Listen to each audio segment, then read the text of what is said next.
నమస్తే and welcome to hit TV. సార్వత్రిక ఎన్నికలు సమీపిస్తున్న నేపథ్యంలో కేంద్రం మధ్యంతర బడ్జెట్ ప్రవేశపెట్టింది. కేంద్ర ఆర్థిక మంత్రి నిర్మలా సీతారామన్ వరుసగా 6సారి బడ్జెట్ ప్రవేశపెట్టారు. గతంలో మొరార్జీ దేశాయ్ పేరిట ఉన్న రికార్డును సమం చేశారు. వరుసగా 5 కేంద్ర బడ్జెట్లు ప్రవేశపెట్టిన మన్మోహన్ సింగ్, అరుణ్ జైట్లీ, చిదంబరం, యశ్వంత్ సిన్హా రికార్డును అధిగమించారు. ఇందిరాగాంధీ తర్వాత బడ్జెట్ ప్రవేశపెట్టిన రెండో మహిళగా ఆమె గుర్తింపు పొందారు. ఇక 2014లో మోదీ అధికారం చేపట్టిన నాటి నుంచి గత 12 ఏళ్లలో భారత్ ఎంతో అభివృద్ధి చెందిందని నిర్మల అన్నారు. ఎన్నో సవాళ్లు ఎదురవుతున్న ప్రధాని నేతృత్వంలో వాటన్నింటినీ అధిగమిస్తూ ముందుకు సాగుతున్నామని చెప్పారు. సబ్కా సాత్ సబ్కా వికాస్ నినాదంతో ముందుకు వెళుతున్న సర్కార్ అనేక ప్రజా సంక్షేమ పథకాలు ప్రవేశపెట్టిందని నిర్మలా సీతారామన్ ప్రకటించారు. అభివృద్ధి ఫలాలు ఇప్పుడిప్పుడే ప్రజలందరికీ అందుతున్నాయని చెప్పారు. ప్రజల ఆకాంక్షకు అనుగుణంగా దేశ సమగ్రాభివృద్ధి కోసం పనిచేస్తున్నామని నిర్మలా స్పష్టం చేశారు. గత 10 ఏళ్లలో మోదీ తెచ్చిన సంస్కరణలు అభివృద్ధికి ఎంతో ఊతమిచ్చాయని మంత్రి అభిప్రాయపడ్డారు. దేశ ఆర్థిక వ్యవస్థకు కొత్త దశ దిశ వచ్చిందని, ఆత్మ నిర్భర్ భారత్ లో ప్రతి ఒక్కరూ భాగస్వాములు అయ్యారని అన్నారు. 2047 నాటికి అసమానతలు, పేదరికం కనబడకుండా చేయాలన్నదే లక్ష్యమని పేర్కొన్నారు. పేదలు, మహిళలు, యువత, అన్నదాతలను శక్తివంతం చేసేందుకు తమ ప్రభుత్వం కృషి చేస్తుందని నిర్మలా సీతారామన్ స్పష్టం చేశారు. కరోనా సంక్షోభాన్ని అధిగమించి దేశంలో 80 కోట్ల మంది ప్రజలకు ఫ్రీ రేషన్ అందిస్తున్నామని నిర్మలా సీతారామన్ ప్రకటించారు. గ్రామాలను ఆర్థికంగా పరిపుష్టం చేసేందుకు అన్ని చర్యలు తీసుకుంటున్నామని చెప్పారు.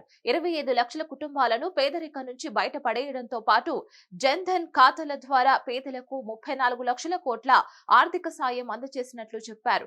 78 లక్షల మంది వీధి వ్యాపారులకు ఆర్థికంగా అండగా నడిచామని నిర్మలా సీతారామన్ స్పష్టం చేశారు. 11.8 కోట్ల మంది రైతులకు పీఎం కిసాన్ ద్వారా ఆర్థిక సాయం చేశామని, 4.50 కోట్ల మందికి బీమా సౌకర్యం కల్పించామని అన్నారు.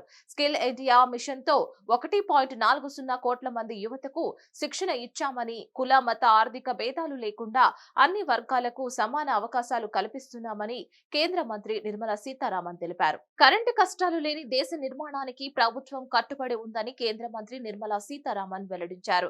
దేశంలో 1 కోటి ఇళ్లపై రూఫ్ టాప్ సోలార్ సెటప్స్ ఏర్పాటు చేస్తామని అన్నారు. ప్రతి ఇంటికి 300 యూనిట్ల సోలార్ విద్యుత్ ఉచితంగా అందిస్తామని బడ్జెట్ లో ప్రకటించారు.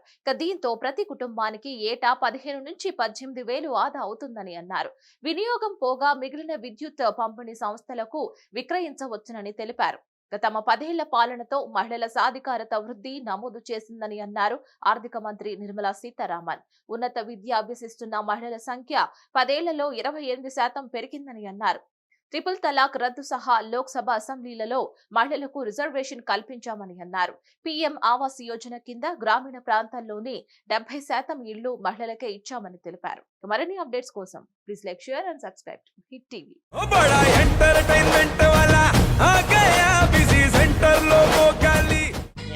సక్కు సక్కేంద్ర సక్కు సక్కు బాయ్ బాయ్ బాయ్ బాయేంద్ర భార్గవ్ బాయ్ బాయ్. గిరాకి వచ్చే టైం ఏంది? కస్టమర్లు వస్తున్నాడు, రేడికల్ పిగురి. కస్టమర్లు వస్తున్నారు కదా, మాత్రం పొగరు ఉంటది మరి. తగ్గించేద్దాం పొగర్ని. డబ్బులు కట్టేస్తామేంటి కొంప తీసి? లేదు, కస్టమర్లు ఆపేద్దాం. పదా మరి మన బిజినెస్ స్టార్ట్ చేద్దాం.